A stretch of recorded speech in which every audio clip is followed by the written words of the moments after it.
Inverno é minha estação favorita do ano.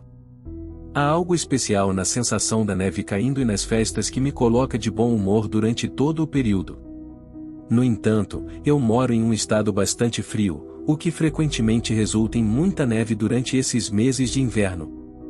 Trabalhando como entregador do DoorDash em meio período há quase 3 anos na época, esse trabalho se tornava muito mais difícil durante o inverno, já que as estradas demoravam para serem desobstruídas, e mesmo quando eram, a forte queda de neve logo as cobria novamente. Embora isso tornasse o trabalho perigoso e às vezes até impossível, eu geralmente optava por dirigir nos dias de neve intensa e estradas cobertas.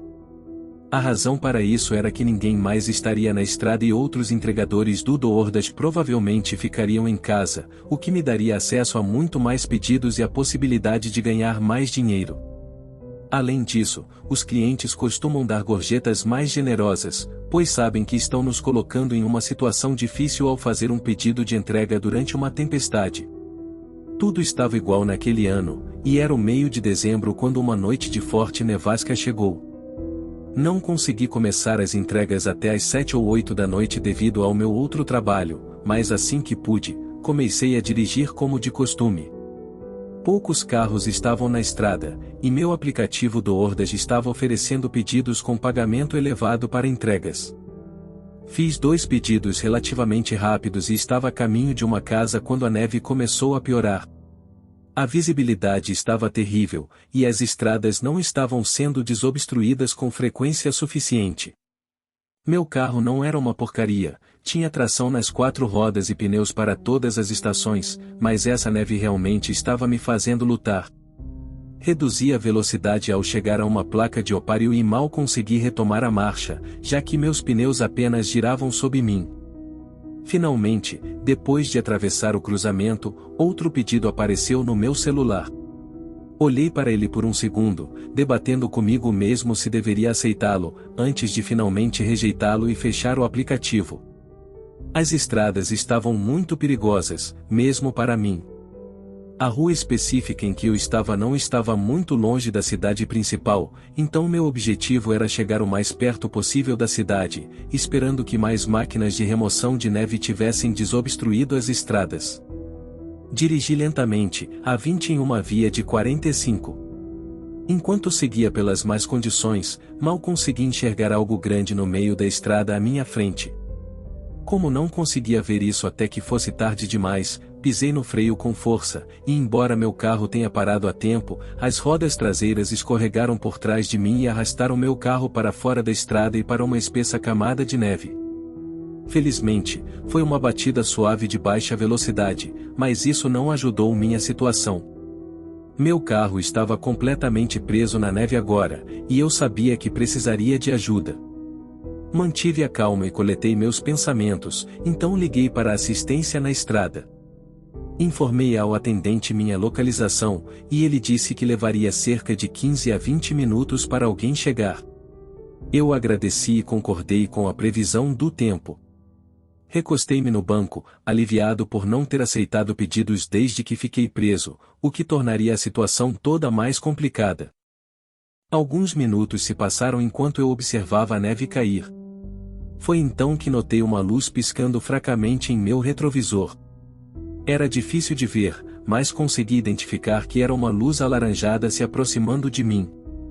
Conforme o veículo se aproximava e estacionava atrás de mim, parecia um veículo de serviço com luzes de advertência no topo. Olhei novamente para o meu telefone e percebi que apenas 4 minutos haviam se passado desde que liguei para a assistência na estrada. Este homem estava realmente chegando rápido, mas eu não estava prestes a reclamar da ajuda extra para me tirar da vala. Enquanto aguardava em meu carro por mais alguns minutos, ouvi a porta do veículo de serviço se fechar atrás de mim e vi um homem caminhando em direção à minha janela. Quando ele estava a alguns metros de distância, abaixei o vidro alguns centímetros. "Olá, senhor. Você precisa de ajuda aqui?" Ele perguntou. "Sim, eu liguei há alguns minutos, precisava de ajuda para voltar à estrada", respondi, embora tenha achado um pouco estranho explicar minha situação, já que era bastante óbvia. "Tudo bem, Deixe-me ver o que posso fazer por você, disse o homem. Ele contornou meu carro e começou a inspecioná-lo, presumivelmente procurando um local para fixar o guincho. Nunca havia passado por isso antes, mas sempre assumi que eles prendiam um guincho ao meu carro e o puxavam. Eu não fazia ideia de onde eles o prendiam ou qualquer detalhe sobre o processo. O homem ficou atrás do carro por um tempo, enquanto eu observava pelo espelho retrovisor. Em seguida, uma súbita rajada de ar frio atravessou o carro, pois o homem havia aberto o porta-malas. Olhei para trás e o vi mantendo o porta-malas meio aberto enquanto examinava o interior do veículo com os olhos. Desculpe, ele murmurou, fechando o porta-malas. Mais uma vez, não sabia como esse processo funcionava, mas era realmente estranho que ele abrisse meu porta-malas sem motivo aparente. Eu não conseguia pensar em uma razão para ele possivelmente precisar abri-lo. Minhas suspeitas começaram a aumentar quando percebi que ele estava um tanto confuso e comecei a juntar as peças. Liguei rapidamente novamente para o serviço de assistência na estrada. Enquanto esperava ansiosamente, o mesmo homem que me atendeu da primeira vez atendeu novamente. Meu estômago afundou. Ei, estou a apenas alguns minutos de distância. Você precisa de alguma coisa a mais? Ele perguntou. Foi então que o homem voltou até minha janela, me dizendo que precisava das chaves do carro e que eu deveria sair do veículo por um momento enquanto ele o preparava. Mantive o telefone próximo ao ouvido e disse de maneira um tanto desajeitada que precisava de 1 minuto, pois estava ao telefone. O homem não respondeu, mas ficou parado ao lado da minha porta, como se quisesse ouvir minha conversa. Eu estava tentando não entrar em pânico, enquanto o homem ainda estava ao lado da minha porta, então fechei a janela. O homem imediatamente começou a bater na janela, perguntando o que eu estava fazendo, em um tom bastante agressivo. Foi então que travei as portas, e assim que ele percebeu, tentou puxar a maçaneta da porta e começou a gritar comigo. Eu estava aterrorizado, sabendo que não podia ir a lugar nenhum. Enquanto tudo isso acontecia, ouvi outra porta de carro sendo fechada vindo do caminhão atrás de mim e vi outro homem correndo em direção ao meu carro com algo nas mãos. Em seguida, um som de buzina extremamente alto ecoou de trás de nós, acompanhado por luzes brilhantes iluminando meu carro. Os dois homens voltaram correndo para o caminhão deles e imediatamente se afastaram, revelando o caminhão de assistência na estrada que havia chegado. 2 homens desceram e se aproximaram para garantir que eu estava bem. Aparentemente, eu havia deixado a ligação ativa, e eles ouviram o que estava acontecendo, então correram para me ajudar. Além disso, depois de notificar a polícia, descobri que houve vários casos muito semelhantes ao meu, que aconteceram quando havia fortes nevascas. Os homens supostamente dirigiam por aí procurando pessoas presas, e depois de se passarem por assistência na estrada, roubavam seus carros e as assaltavam. Eu nem duvidaria se eles fossem os responsáveis por colocar aquele objeto grande na estrada, fazendo com que eu desviasse e escorregasse para fora da estrada. Tenho sorte de que os eventos ocorreram da maneira como ocorreram, e não acredito que voltarei a dirigir em condições adversas novamente.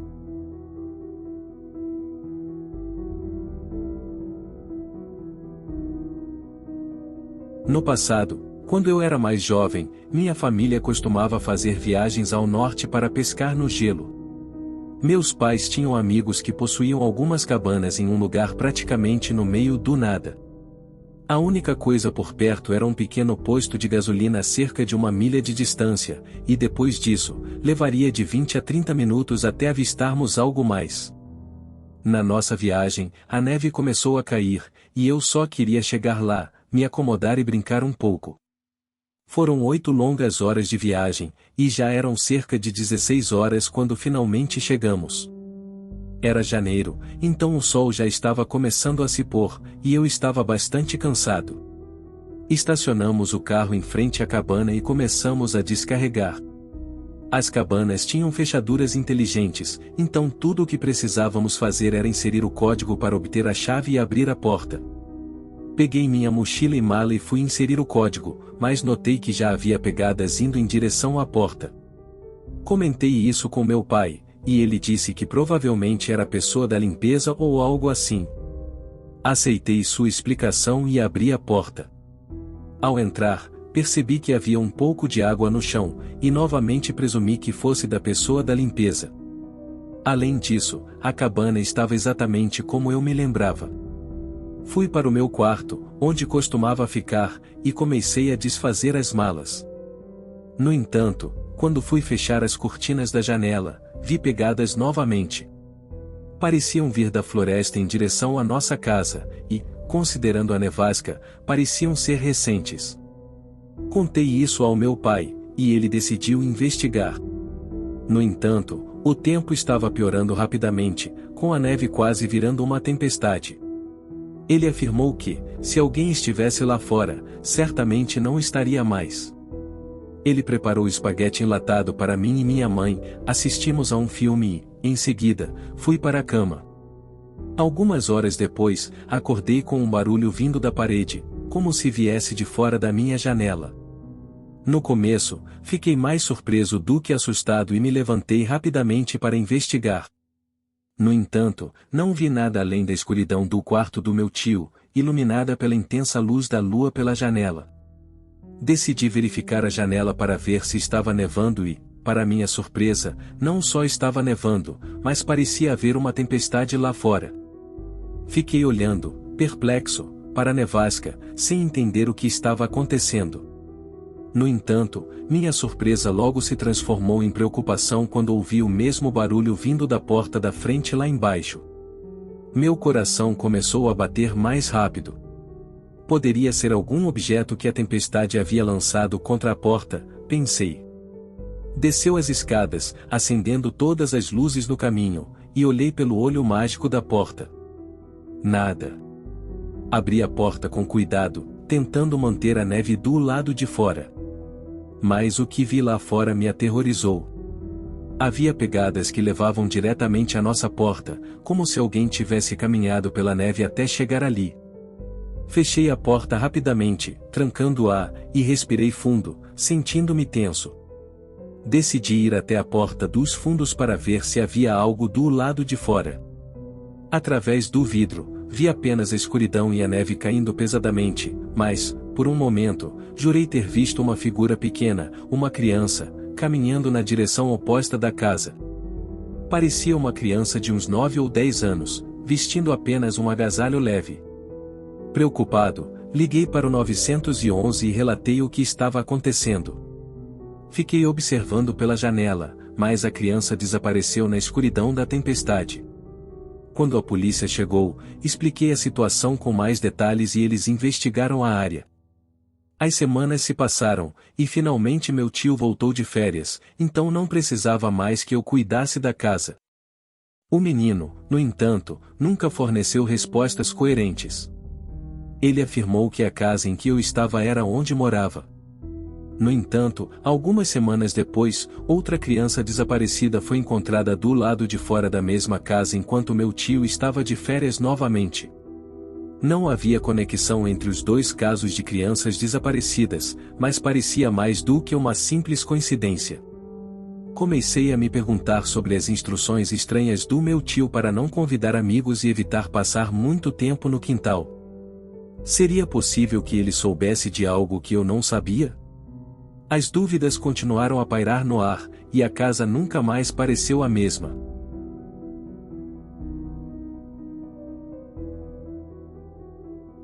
Meu tio me ofereceu para cuidar de sua casa enquanto ele ia de férias com sua família na Europa.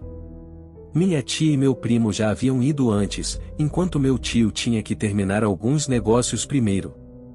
Depois de concluir tudo o que tinha que fazer, ele me pediu para cuidar da casa por algumas semanas.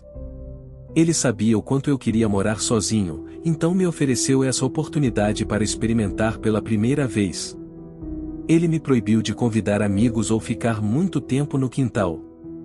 Eu não entendi porquê, mas presumi que ele não queria que eu saísse muito, já que a grande quantidade de neve acumulada poderia causar um acidente. Depois de me dar muitas instruções sobre como cuidar da casa, ele deixou uma grande quantidade de comida na geladeira e partiu. Devo admitir que, no começo, estava até melhor do que eu esperava. Eu não me sentia desconfortável estando sozinho e, na verdade, senti que poderia fazer o que quisesse. Tudo estava indo perfeitamente até o meio da noite, quando um barulho me acordou. Mais surpreso do que assustado, levantei-me rapidamente e olhei ao redor. Não havia nada além da escuridão do quarto do meu tio, iluminado pela intensa luz da lua que entrava pela janela. Olhei pela janela para ver se estava nevando e, para minha surpresa, não apenas estava nevando, mas parecia haver uma tempestade lá fora. Surpreso, olhei para fora, sem entender o que estava acontecendo. Virei-me rapidamente quando ouvi o mesmo barulho vindo da porta da frente no andar de baixo. Foi nesse momento que meu coração começou a bater mais rápido. Pensei que algo poderia ter batido na porta, mas não estava certo. Desceu as escadas, acendendo todas as luzes pelo caminho, e olhei pelo olho mágico da porta da frente. Não vi nada, então abri a porta um pouco, tentando não deixar o frio ou a neve entrarem. Para minha surpresa e horror, havia pegadas levando direto para a porta. Fechei a porta com força e a tranquei, ofegando pesadamente. Quem diabos estaria do lado de fora nesse clima? Sussurrei para mim mesmo enquanto olhava ao redor da casa, como se estivesse tentando descobrir o que fazer a seguir. Corri até a porta dos fundos, ao olhar pela vidraça, vi que estava muito escuro e nevando muito para ver qualquer coisa a mais de alguns metros de distância. Mas através da neve, eu poderia jurar que vi uma criança muito pequena andando para longe da casa. Parecia uma criança não mais velha do que 9 ou 10 anos. Um breve lampejo de iluminação causou um vislumbre momentâneo e, com certeza, havia definitivamente uma criança andando ao redor da casa do lado de fora. Eu estava assustado, mas também preocupado com a pequena criança. Corri escadas acima para pegar meu telefone e liguei para o 911 para relatar a criança do lado de fora de casa. Fiquei de olho na janela dos fundos, olhando para a escuridão nevada, esperando que a criança aparecesse novamente. No entanto, quando a polícia chegou, a criança havia desaparecido. Falei com os policiais e descrevi a situação em detalhes. Ficamos na cozinha enquanto conversávamos, mas fomos interrompidos por uma batida suave na porta da frente no andar de baixo.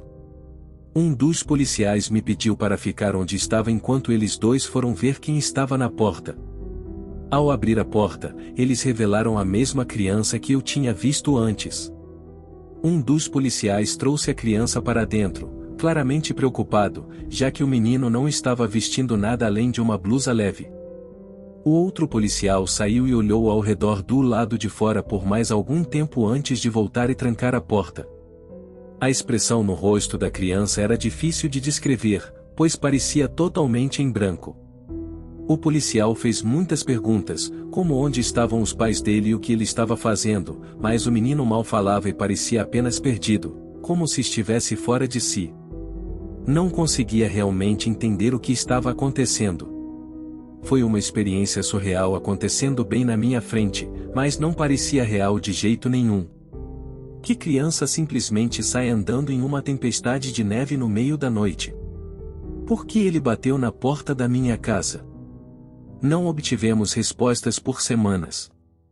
Naquela época, meu tio havia voltado e não precisava mais que eu cuidasse da casa. Das poucas palavras que a criança falou, ele havia dito aos investigadores que a casa onde eu estava, a casa do meu tio, era onde ele morava. No entanto, 2 semanas após eu o encontrar, outra família identificou positivamente o garoto como seu filho perdido, que estava desaparecido há meses. Mantendo-se atualizado com as notícias, minha mente estava a mil, mas as coisas continuaram a ficar mais estranhas. Menos de um mês depois, outra criança desaparecida foi encontrada sentada na rua em frente à casa do meu tio, enquanto ele estava de férias novamente. Aparentemente, não havia conexão entre as duas crianças desaparecidas, mas parecia ser uma coincidência um tanto suspeita. Isso me fez questionar tudo. Por que meu tio não queria que eu convidasse ninguém ou passasse muito tempo no quintal? O que ele estava fazendo que eu não sabia? Por que ele partiu vários dias depois que sua família partiu? Ele poderia estar mantendo pessoas em algum lugar? Obviamente, eu poderia estar exagerando tudo, mas quem sabe? A polícia verificou a casa após o primeiro garoto ser encontrado, e meu tio estava cooperando com tudo. Pode ser apenas uma grande coincidência de duas crianças desaparecidas serem encontradas do lado de fora de sua casa, ou talvez não seja uma coincidência de forma alguma.